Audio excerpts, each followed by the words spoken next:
Hi, my name is Candace Fox, and this is the first podcast to the South Texas Bodybuilding and Fitness Organization. If you're not familiar with this name, it's a group that I created that we talk about bodybuilding, natural or regular. We also want to highlight some of the bodybuilding local talent. We also give tips on fitness.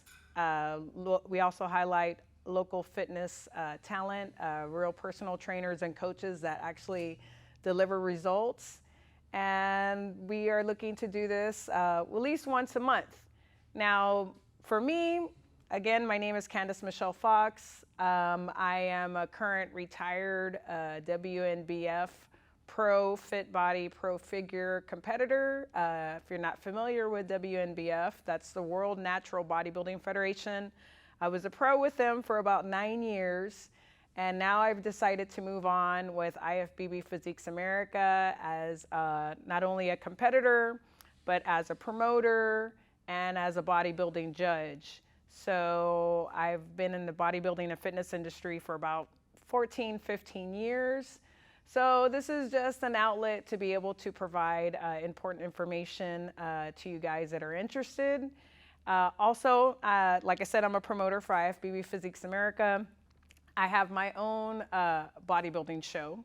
We had our first show completed June 26, 2021, where we took the top 2 overall male and female champions to Miami to compete.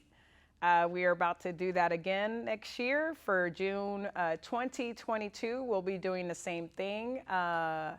But this is June 25th, 2022. We'll be taking the top male and female competitors, and we'll be sending them to Miami again.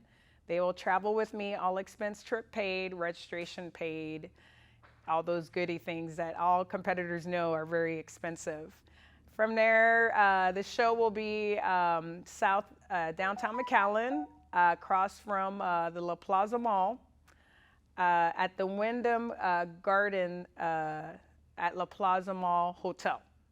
So pay attention, stay with us to hear those updates on how the show's coming along and different things like that. And since this is the beginning of the podcast, I wanted to briefly talk about holiday tips of how you can keep yourself from gaining those holiday pounds that a lot of people are scared of. Now, one of the main things about holiday weight gain is, for some reason, people stay active. Like if they're already currently active, they'll stay active until it hits that Thanksgiving and then they completely stop. That's exactly what you don't want to do, because as soon as you take away that deficit you were creating and you go and eat a whole bunch of decadent food and drink a lot of alcoholic beverages, since you're not providing that deficit anymore, you're gonna gain weight.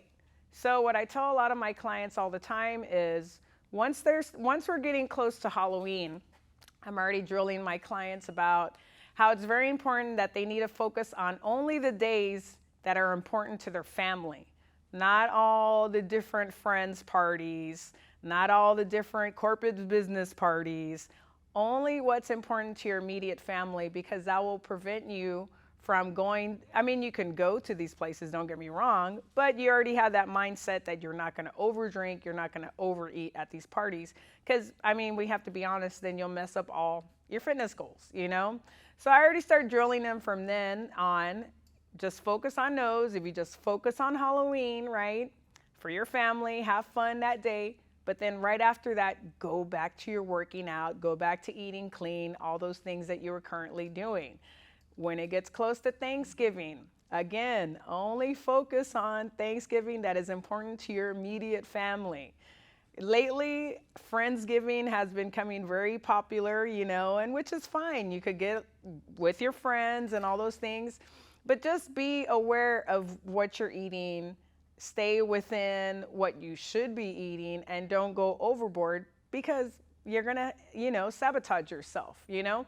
Other ways you could keep yourself, like say if you really want to go to the Friendsgiving and you want to really partake in it, like you want to bring something, just bring something healthy where you know you'll eat it and you can at least fill yourself up with it you also want to make sure it tastes good for the guests, but where you have something healthy where you're not feeling left out and the only thing you could turn to is unhealthy foods, which honestly, during Thanksgiving and Christmas, there's a lot of healthy things you can eat. You know, you just got to be a little, particular with the size of the pie you eat, how much cranberry sauce, all those things like that. You know, as we pass Thanksgiving, you want to get back into training, back into eating clean. And as soon as we get into December, forget all those different Christmas parties, because this is where it's the humdinger, where it's really going to mess you up. A lot of these magazines like to tell you that the average weight gain for a person during the holidays is 5 pounds, and I have to honestly say that I think that is a lie. I think maybe they got their information from an athletic person. I could see gaining 5 pounds during the holidays, but the average person is not like that. So the average person, through my years of personal training and all that stuff and all my data and research, the weight gain is actually 20 to 30 pounds. And I'm not a bit surprised, because if you start from Halloween and you go to all those parties every day, getting together with friends and all that stuff like that, it is very easily to gain 30 pounds within that time frame. So all those Christmas parties that you're invited to, I mean, by all means go, but don't partake in eating bad, because you're sabotaging yourself. Focus on the day that it's exclusively for your family. So Christmas Eve, which is very popular in Mexico, that's their Christmas. So if you have a family from Mexico or a Latin-based family, either pick that day or pick the other day, which is the standard Christmas day where, you know, you stay with your family. Right after Christmas is done and all that stuff, guess what? Get back into your training, get back into your eating clean, get back into your routine, because New Year's is right around the corner, right? So then that's your next day that you get to spend time with your friends, family, and all that stuff, which is fine. Go ahead and do it. But just be aware that all that alcohol that you are consuming, what it does, it inhibits your protein synthesis. So that means it messes with your muscular gains. So you can have the 2 average, alcoholic beverages. But once you go beyond that, you're messing up everything you work so hard for, which is the muscularity and toning that you want.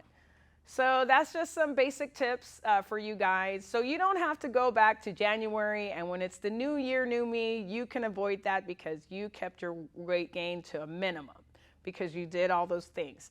Just remember, you can have fun with your family and friends and all these things, but you don't have to eat what they are eating. Oh, and that's my dog, Taco. Taco is my little security guard. All right, so I take the look at my little bullet points here. The next thing we're going to talk about, we're in a pandemic, and a lot of people don't feel very comfortable with going to your average gym because, the fear of catching COVID and all that stuff. So I want to give some of you newbies a basic rundown of the type of minimal equipment you would need for a good workout. And it's generally for weight loss and stuff like that. If you're trying to build a lot of muscle, you're gonna need a lot more equipment, in which we could touch base on that next time we have the podcast. So right here, I have some basic equipment that you can get. This is a stability ball. If you don't have the money to buy a bench, a really good bench, stability ball is where it's at. It only costs you 10 to 15 bucks. You could do a lot of different things with it. Of course, you could sit on it, right? You could lie down on it for your abs. You can use it as a chest press for your chest. So many different ways you could use a ball. And what a ball also does, since it moves, it forces your core to stay tight. So not only while you're, say, for example, doing a shoulder press, right, on the ball, you're also working out your core at the same time, okay? So that's stability ball. Like I said, these run about 10, 15 bucks, Next, I would like to move on to is resistance bands. These are the basic resistance bands that everybody's familiar with. These work really well. You could do all different types of things with this. Bicep curls. You could do shoulder press standing up. If you're able to tie this to something, right, you can use it to do back exercises, mid-back exercises. You can also use it to do legs.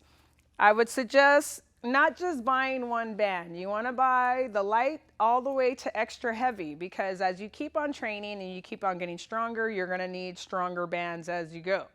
So this is a regular standard resistance band. Another type of equipment that is pretty cheap that you could buy are these types of resistance bands. These are really good for glute development, your hips, but you can also use them for your arms. So like, for example, I had a client, she didn't have something for her triceps, so I told her to use her thumb to interloop the resistance band, pick up her thigh, to secure her hand on it to hold it in place, and you could easily do a tricep kickback with the resistance band. I trained her with this and a couple of these things that I'm showing you while she's out of town in her hotel room, and boy, did she get her butt kicked. Now, ankle weights. A lot of people think these are like, oh, they don't help with nothing. They do help with a lot. Again, you could do a lot of hip workouts with them, a lot of glute workouts with them. You could do shadow boxing with them, which help develop your cardiovascular system, you know, stuff like that. These basic little things are super cheap.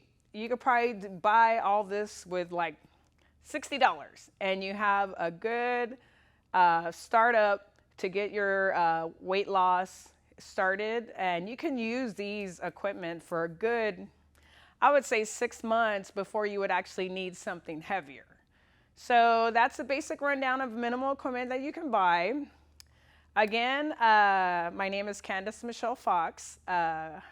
This is my first time with my podcast, and I'm hoping to bring more bodybuilding and fitness information to you. We are hoping to have these once a month. If we can have them more often, even better. I'm sure as it grows, we'll have more people wanting to chime in. We're also going to have local guests, trainers, bodybuilding competitors from all the different federations. We're not holding it against anybody because I'm a fan of this sport.